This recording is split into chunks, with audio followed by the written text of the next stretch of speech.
The Daleks have failed. Why don't you finish the job and make the Daleks extinct? Rid the universe of your filth. Why don't you just die? Dude, the Doctor has anger issues, man. Fuck. Welcome to the review of the episode Dalek.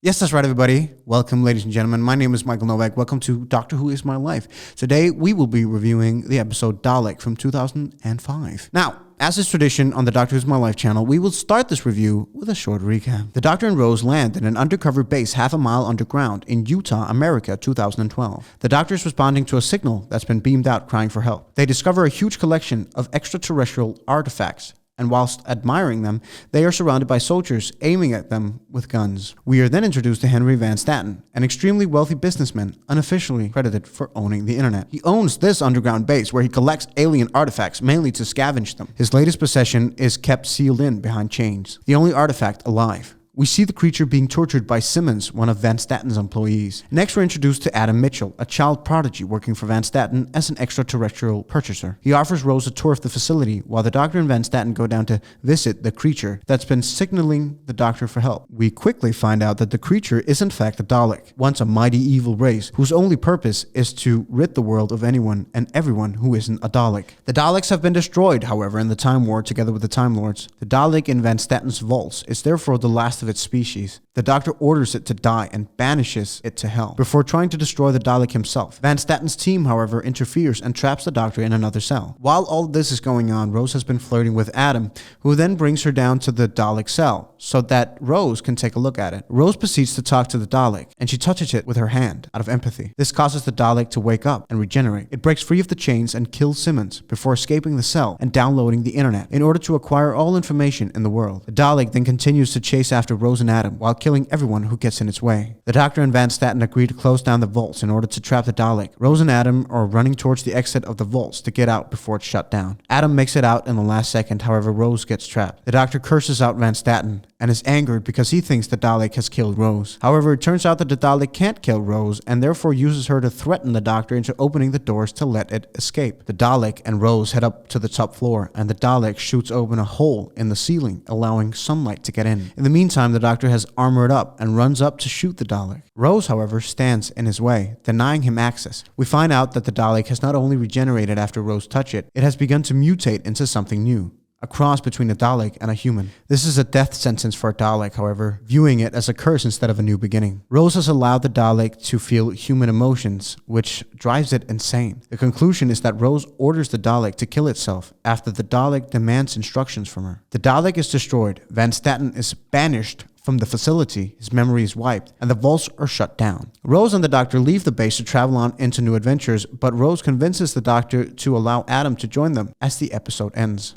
Right, that was a short recap of the episode. Now let's talk a little bit about the villain of the week, which in this case is the Time War, I think, because the Daleks, we will talk about them in the season finale.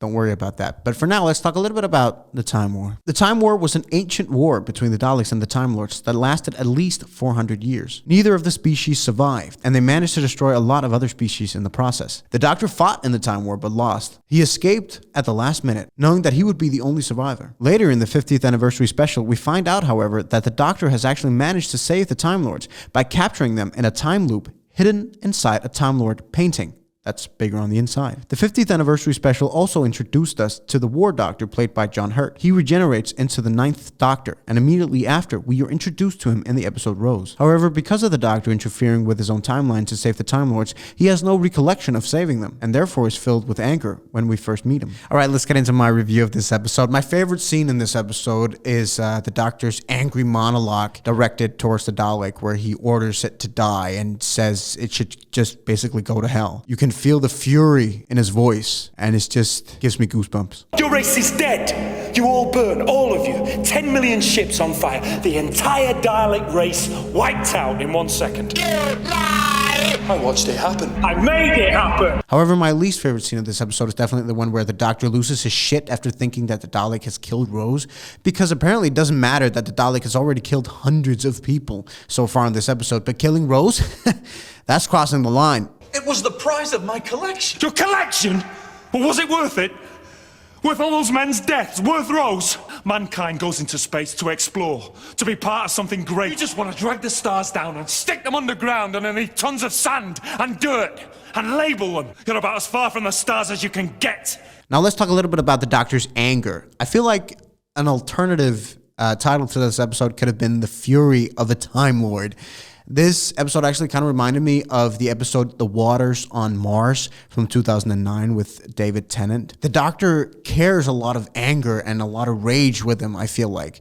And we really get to see it in this episode. I think Christopher Eccleston, man, I fucking worship Christopher Eccleston because his portrayal, especially in this episode, is just fucking magic. I feel like this is a really underrated episode because not that much happens, but Eccleston's portrayal is what saved this episode 100,000%. Now, I also want to come with a little bit of a side rant because I want to talk a little bit about my love-hate relationship with Rose.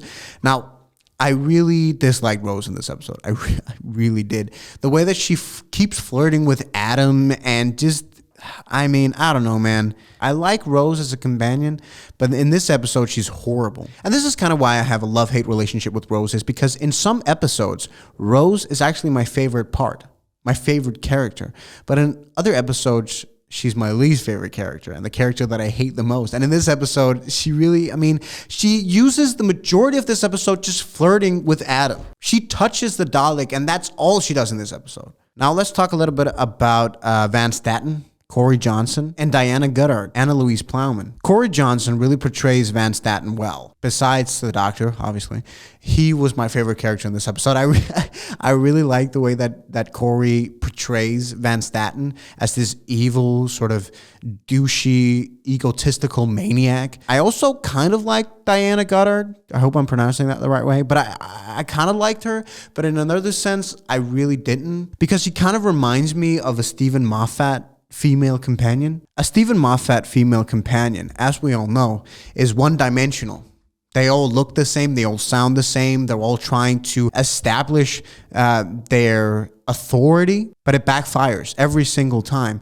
And I don't know, Diana in this episode just kind of annoyed me a little bit, irritated me a little bit. And because of all of this, I can only give this episode 3.5 out of 5 TARDISes. I'm sorry, man. This episode could have been a lot better, I feel like, in a lot of ways. I loved Christopher Eccleston. I think he saved this episode. I loved Corey Johnson in this episode as well. But I don't know if I liked the character of Adam. I don't know if I liked Rose in this episode. I definitely didn't. I don't know if I liked Diane Goddard. I don't know if I like Simmons' character portrayal. I don't know, man. There's just a lot of things in this episode that I thought could be a lot better. But overall, it was a pretty good episode, but I'm only giving it 3.5 out of 5 because of this. Anyway, let me know what you think in the comment section below. And thank you so much for watching, man. I will see you guys next week with episode 7, The Long Game. Thank you for watching.